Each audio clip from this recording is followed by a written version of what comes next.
لقاء اليوم. مستمعينا، نجدد لكم التحية من جديد وعودة إلى الفترة المفتوحة وحكاية جنيه والفنان التشكيلي أحمد بيرو. أحمد يعني سنة 1926 وعن طريق السير هورنسبي ظهر جنيه عم إدريس. بالظبط، إيه حكاية الجنيه عم إدريس ده؟ هو جنيه عم إدريس جنيه شهير جدا عند المصريين، كان اسمه جنيه الفلاح إدريس. ليه قصص كتير، من ضمنها القصة ان عم ادريس كان فلاح بسيط عند السلطان فؤاد، فنام وحلم ان الملك فؤاد هيبقى سلطان على البلاد، فراح للملك قال له يا ملك فؤاد انت هتبقى ملك. فقال له عم ادريس انا لو فعلا اتحققت المنام بتاعك ده انا هحط صورتك على الجنيه المصري. وفعلا السلطان فؤاد بقى سلطان البلاد وحط صورة عم ادريس على الجنيه. ودي برضه فيها نوع من قصة حقيقية ولا أسطورة؟ لا هي قصة حقيقية يعني. فعلا كده الملك فؤاد كان كده هيحكم يعني كده بس يعني نوع من انواع الوفاء والنبوءة دي برضه حاجة عند المصريين يعني حاجة جميلة يعني. إذا هذا الفلاح إدريس هو من تنبأ بأن الملك فؤاد سوف يتولى عرش البلاد على مصر والسودان وهيبقى سلطان. وفعلا لما بقى سلطان السلطان فؤاد نزل صوته على الجنيه، وكان شهير جدا الجنيه ده عند المصريين يعني. وفي نفس السنة أول حاكم نزلت صورته على الجنيه الملك فاروق. يمكن ما فيش غيره، وكان اسرع جنيه في السوق لان بعديها قامت الثوره واتحولت بالظبط كده، واتحولت اتأمنت البنوك كلها لبنك المركزي المصري، وبعد كده نزل الجنيه اللي هو استاذ احمد، حضرتك اشرت الى نقطه في غايه الاهميه، وهي الاماكن الاثريه المرسومه على الجنيه او غير الجنيه، يعني العملات الورقيه التي لدينا هنا في مصر. منها بصراحه العديد، يعني اسمح لي اقول منها لبعض المستمعين: جامع المنصور سيف الدين قلاوون في بين القصرين، معبد إيزيس بفيلة، مسجد السلطان الأشراف قايتباي بمقابر المماليك، معبد أبو سمبل، تمثال أبو الهول. وجميع هذه الأماكن هي أماكن سياحية وتاريخية في المقام الأول. بالظبط. أكثر صورة ممكن تستفز فنان تشكيلي كي يعبر عنها على لوحة أو على لوحة ورق أو خشب؟ انا اكتر حاجه استفزتني ان احنا مصر مهد الحضارات، عندنا كم حضارات رهيب نقدر نستغله في العملات الورقيه، في حين ان في دول ظهرت حديثا ما عندهاش اثار تقدر تحطها، فبتحاول تخترع اثار عندها عشان تقدر ان هي تدعم اقتصادها وسياحتها. فما بال حضرتك مصر مهد الحضارات، فرعوني اسلامي قبطي، نزل فيها جميع الحضارات، دابت جواها واصبحت جزء منها. فازاي احنا كمصريين مش قادرين ان احنا نستعمل اثارنا في ان تدعم سياحتنا؟ احنا حتى مش بندعم اثار بس، لكن ما بناخدش بالنا كمان من المسجد الاثري او القلعه الموجوده في العملات الورقيه. صحيح. انا من بلد ارياف، كان فلاح بيقول لي ازاي يلغوا الربع جنيه اللي عليه الذره والقطن والقمح، واحنا بنقول دعم الاقتصاد ودعم الزراعه. هو كان بيبقى فخور لما يشوف المنتج بتاعه محطوط على 25 قرش. لما نيجي نلغي له العمله دي ونقول له يعني ما لهاش قيمه ونحولها لعمله معدنيه، احنا كده بنقول له يعني ما تنتجش يعني. فدي حاجات لازم احنا ناخد بالنا منها كمصريين. احمد، يعني عاوز اتكلم معاك عن الجرافيتي والجنيه، ولكن من قبل ان نتحدث عن الجرافيتي والجنيه نستقبل هذه المكالمه الهاتفيه. الو السلام عليكم. عليكم السلام ورحمه الله وبركاته. نتعرف بحضرتك يا فندم. كريمان مع حضرتك. اتفضلي يا استاذه كريمان. ازيك يا استاذه كريمان؟ برحب باستاذ احمد بيرو. انا حضرتك استضافوك في فتره سابقه وكنت عايزه ادخل اعمل مداخله، انه عايزه بس الفت نظر حاجه. انا طبعا بحضرتك بالفكره اللي هي فكره ال50 قرش برضه العمله الورقيه والربع جنيه. الربع جنيه برضه حضرتك عليها من الخلف الامام مسجد السيده عائشه، دي فكره دينيه. نعم. ولخلف النسر حضرتك ده برضه رمز البلد، وخلف القمح والقطن، وفي تقريبا رسمه اللي هو الذره او بالظبط كده. فطبعا انا محتفظه ب3 اوراق دول معايا على فكره. عندي الجنيه. احنا مش حابين ان في يوم من الايام نروح متحف مخصوص عشان نشوف العملات الورقيه دي، احنا عايزينها تفضل معانا جوه في جيوبنا. طبعا معانا، انا شايلاها على فكره عندي. ومع العلم ان مسجد السيده عائشه دول كتير بتتمنى يكون عندها المسجد ده، لانه حاجه دينيه ومدلول ديني عند بعض الدول. في مجال حضرتك عندنا في مصر الجامع الاصلي يعني. استاذه كريمان بعد اذن حضرتك يعني ممكن مستمع من المستمعين يعني وهو بيسمعنا دلوقتي قد يتساءل ويقول بتتكلموا عن ورق وبنكنوت وهذه يعني تعتبر بالنسبه لي رفاهيه، لكن الجنيه عندي هو البنكنوت هو العمله التي اشتري بها اكل عيش. كيف نهتم ثقافيا ما نرسمه على البنكنوت وعلى تراثنا على البنكنوت المصري؟ حضرتك احنا هنهتم ثقافيا زي ما استاذ احمد قال انه فعلا في حاجات لازم نروج ليها لبلدنا من خلال العملات الورقيه دي، لانها بتتداول بين الاشخاص وبعضها وبين الدول، ولما بيجوا بيشوفوها طبعا فبالطريقه دي يعني في معالم كتير لمصر موجوده. الحاجه الثانيه اللي كنت عاوزه اضيفها عشان ما اخدش وقت انه بعد اذن حضرتك احنا ليه ما نعممش او يصدر قرار انه يعني دلوقتي في 5 جنيه وال10 جنيه موجوده الورقيه بيكتب عليها، يعني مثلا تلاقي حضرتك ناس بتكتب بتطبع شعار لمكتبها او بيهنوا بعض او مناسبات مش عارفه كل سنه وانت طيب الحاجات دي وقلوب وما اعرفش ايه بخط اليد يعني اهداءات بالظبط. ليه احنا بمجرد ما نشوف كتابه على ورقه زي دي البائع او المشتري ما يتعاملش معاها نهائيا وترفض، بحيث انه انا اجبره ان هو ما يكتبش عليها عشان تتداول، لانه لازم احافظ على الورقه دي، مش انا امسكها الاقيها كلها كتابات وشعارات. انت ايه راي حضرتك في الفكره؟ والله فكره رائعه في حاله ان تبقى العملات الورقيه استاذه كريمان، لكن الاتجاه الان يعني الانباء تاتينا عن ان ال5 جنيه الفضه سوف تطرح قريبا بالظبط، وال10 جنيه سوف تطرح. طب ليه ما يتعملش عليها طبقه بلاستيكيه خفيفه ولا ده هيبقى صعب؟ على العمله الورقيه؟ نعم عشان بتحافظ عليها يعني. هو في فعلا عملات ورقيه في دول اخرى بتبقى ضد البلل وضد الاحتواء، بس غاليه جدا في التكلفه، وطبعا بالنسبه لنا كمصريين ده حلم يعني. اساسا الجنيه اساسا متواجد بالعافيه واجه ازمه يعني. على فكره انا هقول حاجه صغيره بس عشان انا من هواة العملات. انا عندي عمله بتاعت كانت عم والدي كان في برلين في المانيا، ووقتها نزلت عليه اللي هي بقايا من الحرب العالميه القنابل وكده، وما زالت عندنا وكتبه، فمن ضمنها لما طبعا توفاه الله هو دكتور كان في الحقوق في ميدان شمس، بقى ارسلوا لنا العملات الورقيه بتاعت عمله المارك الالماني، كانت 200 مارك الماني، ما زلت محتفظه بيها عندي. فانا من هواة ان انا بحتفظ بالعملات، بشوف ثقافه البلد. طب ايه راي حضرتك استاذ كريمان في انشاء متحف خاص بهذه العملات النادره وان تكون مزارا سياحيا؟ فعلا انا اي حد فعلا ويكون عنده ليه ما يكونش حاجه زي كده في اماكن قريبه من التجمعات يعني، ونقدر ان اي حتى الاطفال يقدروا يشوفوا يروحوا يتعرفوا على العملات وكده. استاذه كريمان عند حضرتك اي اسئله اخرى؟ ميرسي قوي، برحب باستاذ احمد بيرو تاني. شكرا يعني فكرتك رائعه، وان شاء الله برضه عايزين رسمات ثانيه بقى باذن الله. الميعاد القادم هيبقى فيه الفئات المختلفه اللي تم الغائها، ال5 قروش وال10 قروش وال25 وال50 بتاريخها كله من يوم اصدرت لحد اخر اصدار ليها. ويا رب كده الحكومه المصريه ترجع تاني عملاتنا الورقيه، لان احنا فعلا في حاجه لدعم اقتصادنا ودعم السياحه ودعم القوميه الوطنيه، لان العمله مش مجرد عمله، دي حاجه وطنيه لينا كمصريين. اشكرك استاذ كريمان على هذا الاتصال. استاذ احمد عوده لحضرتك مره اخرى. احمد الجرافيتي والجنيه، هل نحلم يوما ما بان نرى جرافيتي للجنيه؟ لا اقصد بهذا السؤال اي اساءه لاحد او اساءه لاي فن، ولكن هل نحتاج في يوم من الايام الى جرافيتي للجنيه المصري؟ الحمد لله انا طبعا من المشاركين في فن الجرافيتي في شعب محمد محمود، رسمة الشهداء المصريين في ثورة 25 وبعد الثورة.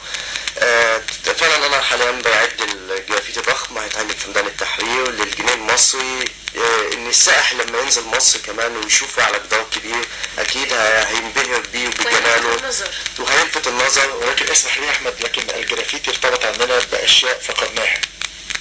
هل الجديد؟ لا احنا بالنسبه لنا تطالب ان يعني لا بالفعل يا احمد يعني فقدنا الجنيه المصري. احنا الجنيه الورقي. نعم متفق معي يا استاذ احمد. انا متفق، وبس انا بقول ان هو حضرتك حبك للجنيه هو اللي مخلي حضرتك متمسك بيه، وحتى وان كان يعني نسبيا يعني مش هو على ارض الواقع الجنيه انا سافرت بره قبل كده، اصحابي وانا مسافر طلبوا مني ان انا اجيب لهم مجموعه عشان عايزين يهدوا اصحابهم الاجانب تذكار من مصر. كان ممكن يقولوا لي هات لي كارت تذكاري عليه الاهرامات، لا هم حابين عملتهم، فدي بالنسبه لنا ليها حاجه قويه جدا، وبالاخص الجنيه. مفيش دوله يعني امريكا لما حولت الدولار لعمله ما حولتش $1 موجود لحد دلوقتي عندهم في السوق. الدول جنب الورق بالظبط كده، انما دي احنا من اوائل الدول اللي بتلغي العمله الورقيه اللي بتدعم السياحه في مصر وبتحولها لمعدن. احنا كده بنفقد جزء كبير. أستاذ أحمد، إيه هي المصادر التي سوف تستعين بها في رسم تاريخ الجنيه منذ ظهوره وحتى الآن؟ احنا الأول بعمل سيرش على الإنترنت على التاريخ ذات نفسه، الوسائل الماجستير والدكتوراه اللي اتكتبت قبل كده في المجال ده. أهداني الأستاذ مجدي حنفي، وده صاحب أكبر موسوعة عن البنكنوت المصري على مستوى الوطن العربي. أنا عايز أقول لحضرتك كمان إن مصر من أوائل الدول اللي كانت بتعمل سك للعملة. احنا كنا بنعمل للشام ولبنان والسعودية بنعمل لهم عملتهم، فما بال حضرتك احنا دلوقتي يعني اقتصادنا مش لاقيين عملتنا. انا عايز اقول لحضرتك ان مصر من اوائل الدول اللي اتحط لها علامه مائيه على الجنيه بتاعها في 1926. فاحنا دلوقتي لازم المصريين يتكاتفوا ويبقوا ايد واحده في ان هم يقدروا يرفعوا عملتهم، والا احنا بجد هنمر بايام صعبه جدا في مصر. لكن اسمح لي احمد، كما اشرت الى المستمع الكريمان، يعني انت تطالب المواطن المصري البسيط بان يحافظ على التراث، وهو فعليا يجد الجنيه بصعوبة. يعني خلينا نكون صراحة. أكيد. فيعني المعاناة الاقتصادية تغلب الآن على المعاناة الثقافية والمعاناة التراثية. فيعني كيف يعني نقترب أكثر أو نقرب أكثر هذه الفكرة الثقافية التراثية الهامة، وأنا أعترف بهذا، من المواطن البسيط؟ قيمة الجنيه قيمة الاقتصاد الدولة اللي هي فيه، يعني مقياس الجنيه هو مقياس اقتصاد مصر. كل ما ينهار الجنيه كل ما الاقتصاد المصري بينهار. لازم نقف وندعم الجنيه المصري. طبعا في ظل الاحداث اللي بتحصل دلوقتي كل شيء بيأثر على الاقتصاد المصري. لازم الدولة كحكومة ان هي تعمل تهدئة للوضع الموجود حاليا على الساحة، تبدأ تركز في الاقتصاد، يبدأ يبقى فيه تعاون ما بين كل الطوائف الموجودة جوه المجتمع المصري، لان فعلا احنا داخلين على ايام صعبة اقتصاديا وسياسيا وحاجات كتير. طب ايضا يعني زينب تحدثت عن المصادر، يعني هل عدت او رجعت الى ذاكرة مصر المعاصرة التابعة لمكتبة اسكندرية؟ طبعا. قسم خاص للعملات المصرية. طبعا اكيد، وانا من رواد جامع ورحت اسكندرية المكتبة، ويعني فعلا انا كنت فخور ان في اصدارات في قسم خاص للعملات. ايضا على الانترنت يوجد موقع كامل، وادعو جميع المستمعين الى الدخول على هذا الموقع الخاص بذاكرة مصر المعاصرة التابعة لمكتبة الاسكندرية، وهو تاريخ بالوثائق والمستندات لتاريخ مصر منذ عام 1800 اعتقد، بالعملات وبالوثائق. اصدار مجلة تطلع في مجلة فصلية فعلا، مجلة جميلة جدا، لان هي بتخطف الشخص من العصر الحالي للعصر الذهبي. بتتحرك في الشارع المصري من حوالي 100 سنة كان شكله ازاي وكانت الحياة ماشية ازاي، فدي برضه من الاصدارات القوية جدا في مصر. طيب اسمح لنا أستاذ أحمد بيرو، معنا الآن عبر الهاتف الأستاذ أحمد العجمي مصمم الجنيه. حامد العجمي مصمم الجنيه والنصف جنيه. أستاذ حامد، مرحبا بك في موجات البرنامج الثقافي. أهلا وسهلا. الجنيه يا فندم، ونحن نتحدث الليلة عن معرض حكاية جنيه مصري. حضرتك شايف الجنيه المصري في وقتنا الحالي ازاي؟ معلش السؤال مرة ثانية. حضرتك يعني كيف ترى الجنيه المصري في هذا الوقت؟ هو يعني بالنسبة في حاجتين بالنسبة للجنيه، صناعته أولا، ثانيا قيمته في السوق. فحضرتك تقصدي أي حاجة فيهم؟ نعم يا فندم؟ يعني الجنيه عبارة عن صناعة سواء ورق أو معدن. نعم. او القيمه بتاعته في السوق. حضرتك تقصدي ايه؟ الصناعه يا فندم. الصناعه يا فندم. الصناعه بالنسبه للجنيه المعدن اكلمك عنه. اتفضل يا فندم. طبعا الجنيه المعدن ده اتعمل في سنه 2005. وكان وراه مباشره جنيه، والاثنين انا اللي عاملهم الحمد لله يعني. بالنسبه للجنيه ده بيتعمل نموذج مكبر شويه جدا، وبعدين بيتصب المادة أصلا على مكنه بنتوجراف بتنقل الشكل لحجم العمله على صوب. وبعدين الصوب ده بيتحط في فكره شكل وش مع الظهر، والاقراص بتمر ما بين الاثنين. انا بعد حضرتك التلخيص يعني. تصور حضرتك للجنيه الاقراص وهي طالعه اذا السليم نعم. شكل الجنيه الان استاذ حامد، كيف جاءت فكرته؟ يعني حضرتك استوحيته من شكل معين؟ هل جاءت تعليمات لصك هذه العمله مثلا؟ نعم، احنا طبعا في مصلحه صك العمله ما بنشتغلش الا لما بيكون في قرار، يعني بيبقى في قرار استشاري، في قرار مجلس الوزراء، عفوا قرار مجلس الوزراء ده بيصدر عن طريق برضه ايه بفكره من الوزير، من وزير الماليه، بتتصعد لمجلس الوزراء، بتتوافق، بيجي لنا قرار ان احنا نشتغل. فانا كنت عامل عملات تصميمات فرعونيه واسلاميه، فالوزير ايامها قال انا عايز الاثنين يكونوا حاجه فرعونيه عشان السياحه وعشان كده يعني انه شكل سياحه. فعملت توت عنخ امون على الجنيه وعلى وعلى نص جنيه كليوباترا. حضرتك اخترت الشخصيات بنفسك استاذ حامد؟ نعم. حضرتك اللي اخترت الصور بنفسك؟ الصور انا اخترتها بعد ما قال عايزين حاجات فرعونيه، بعت حاجات من ضمنها توت عنخ امون وكليوباترا. هل هذه الصور فنانة استاذ حامد دلالة معينة في بال حضرتك؟ نعم. هل هذه الصور اللي حضرتك رسمتها وسقطها على الجنيه والنصف جنيه دلالة معينة؟ دلالة معينة؟ يعني اشمعنى الشخصيتين دول بالذات؟ هقول لحضرتك، اصل توت عنخ امون شخصية عالمية، يعني اكتر من اي حد بالنسبة للاشخاص الفرعونيين، يعني له شهرة معروفة، وبعدين الماسك بتاعه بيسافر بلاد كتيرة، فمعروف توت عنخ امون. زي بالظبط ما نروح متحف اللوفر ويبقى اهم اتجاه عندنا نشوف الموناليزا. صحيح. فهنا بيبقى اهم حاجة يشوفوا توت عنخ امون. اما كليوباترا لانها يعني كانت في العصر المتاخر الفرعوني مع الارتباط مع الاغريق، مع اليونان القديمه، ففي يعني لها سيره تاريخيه معروفه، فهم شخصيتين الاثنين معروفين يعني. الفنان حمد العجمي يعني مصمم الجنيه والنصف جنيه المعدن، يعني رأي حضرتك ايه بما انك مصمم الجنيه المعدن والنصف جنيه في الغاء الجنيه الورقي كفنان؟ هقول حضرتك يعني هو بالنسبه انا مش مع الغاء الجنيه الورقي صراحه يعني، لكن انا شايف ان ده مش قراري يعني، وانا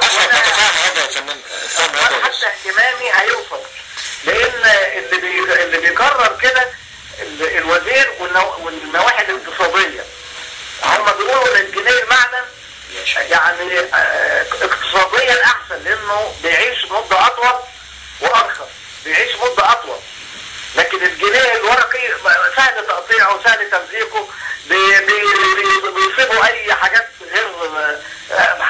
غير نظيفه زي شحم وحاجات زي كده، وبعدين ما بيتطبق وناس بتكتب عليه، فشافوا ان العمله المعدنيه هي اثبت على المدى وبتعيش. الفنان حمد العجمي مصمم الجنيه والنصف جنيه المعدن، يعني لا جنيه المعدن ولا الجنيه الورق بيعيشوا دلوقتي وكله بيتصرف، يعني مشكورين جدا لحضرتك يا فندم. الله يخليك. شكرا لحضرتك يا فنان. شكرا. انا شاكر جدا. يعني زينب كانت وجهة نظر المسؤولين هو الغاء الجنيه الورق نظرا لانه سهل التقطيع هل النظرة دي احمد يعني نظرة ضيقة جدا، طبعا ضعيفة جدا، يعني لما اقول ان الجنيه اصل الجنيه المعدني ما بيشيلش ميكروب والجنيه الورق بيشيل الميكروب، دي طبعا يعني نظرة ملهاش علاقة بالمستقبل. لما اقول ان الجنيه المعدني بيعيش اكبر، طبعا استاذ حامد العجمي استاذنا كلنا وهو كان معايا في افتتاح المعرض وهو دعم فكرة المعرض جدا وحبها. كمان اهدى لحضرتك اهدى ليا تذكار كده ليا صغير استاذ مجدي حنفي ولا صاحب الموسوعة.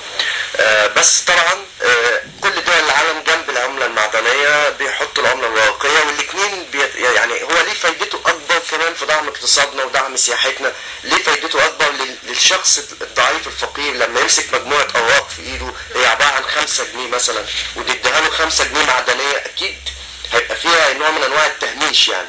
هيحس بعدم قيمه ال5 جنيه المعدنيه دي، بس هيحسها اكتر لما يمسكهم مجموعه اوراق في ايده يعني. هو بعيدا عن هذه او هذا التشبيه ايضا احمد، يعني اريد من المسؤولين وقتها يعني اعطاء مثل على دولة الغت العملات الورقية عندها لسبب ما او لاخر. اكيد يعني لم ارى دولة تلغي العملة الورقية بمجرد انها اصدرت العملات المعدنية. اكيد. نعود الى تاريخ او مسيرة حياة الجنيه الورق. يعني من انتهينا الى صورة الملك فاروق عند الجنيه الاكثر عمرا الذي سبق الاقل عمرا والاكثر بسرعه نظرا لقيام ثورة 23 يوليو المجيدة. وكان بالنسبه للمصريين برضه حاكم يحط صورته على الجنيه كانت بالنسبه لهم تقيله، ما حصلتش قبل كده ان حاكم حط صورته على الجنيه. ولكن قديما لا سبقت لكن ليس في التاريخ الحديث.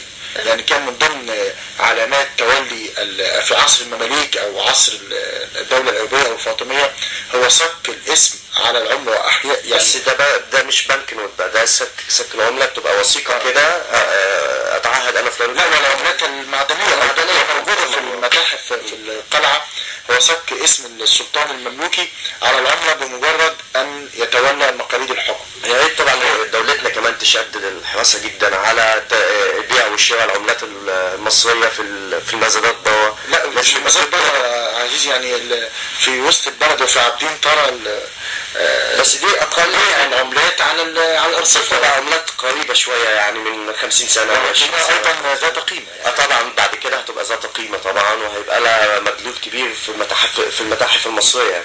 بس بعد كده اخر جنيه مصري اللي هو الجنيه اللي احنا عاملين عليه المعرض تقريبا هو الجنيه اللي انا بطالب بعدم الغائه.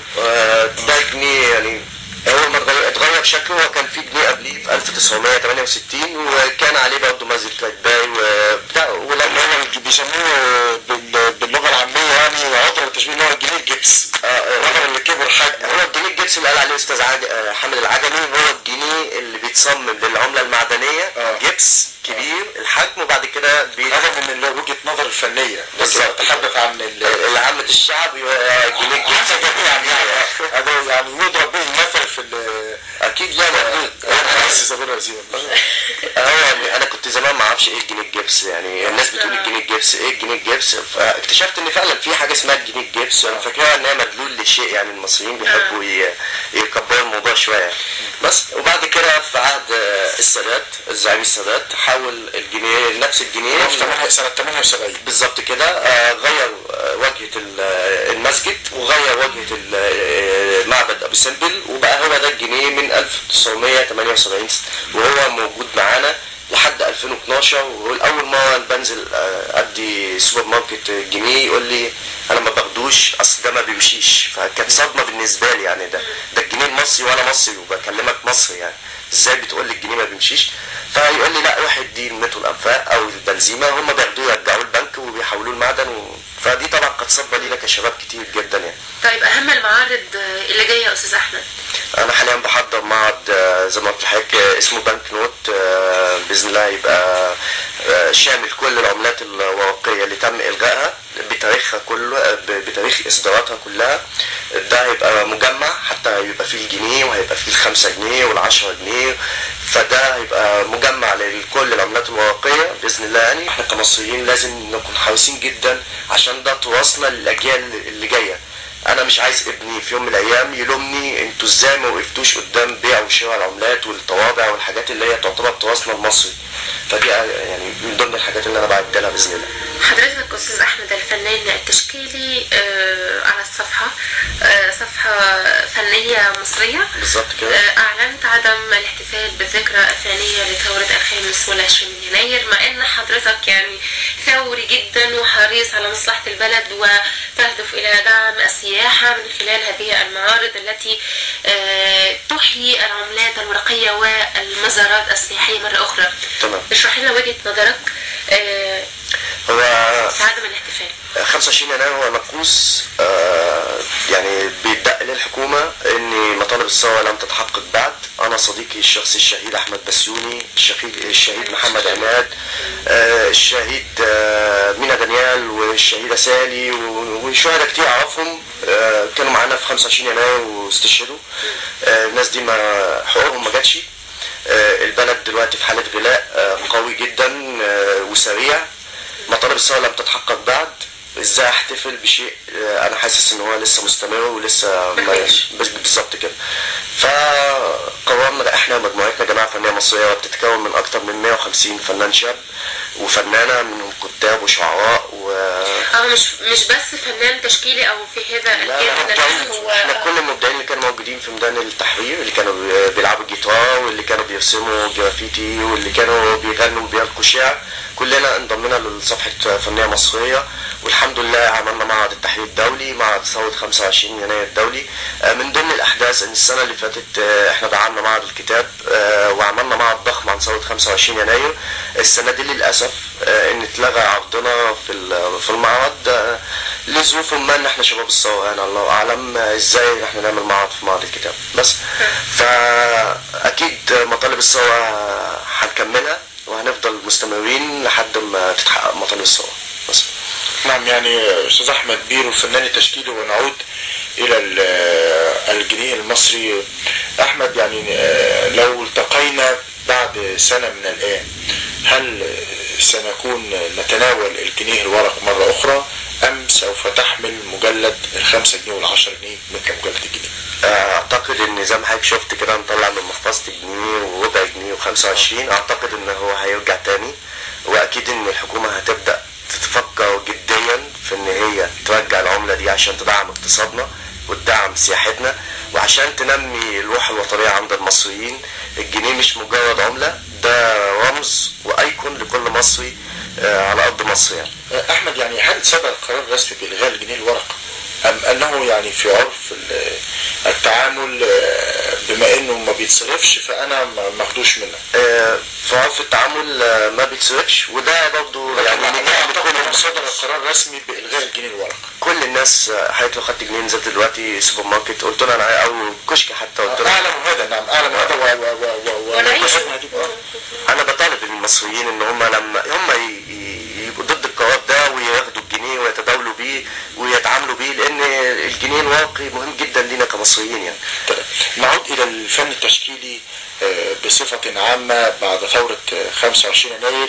طبعا الفنان التشكيلي يتفاعل باستمرار مع الأحداث السياسية المحيطة، هذا إلى جانب أن الثورة قد تفتح آفاقا جديدة للفن التشكيلي في مصر. أحلامك كفنان تشكيلي بعد ثورة 25 يناير؟ طبعا انا حلم اشوف مصر بترجع تاني للرياده وتبقى دوله عالميه، هي دوله تقيله في الوطن العربي وهتفضل طول عمرها تقيله. بحلم ان اقتصادنا يرجع، بحلم ان الفن التشكيلي يرجع تاني لرونقه. ظهور فن الجرافيتي ما بعد ثوره 25 يناير ده كان عامل مهم جدا عندنا كفنانين تشكيليين، ما كانش موجود قبل الثوره بشكل ملحوظ. ابتدى يبقى ملحوظ وابتدوا الاجانب ينزلوا يصوروا الجرافيتي ويصدروا كتب وافلام تسجيليه عنه. احلامي ان كل فنان مصري شاب يبقى عنده مرسمه الشخصي وبينتج اعمال واعماله بتتشاف في العالم كله.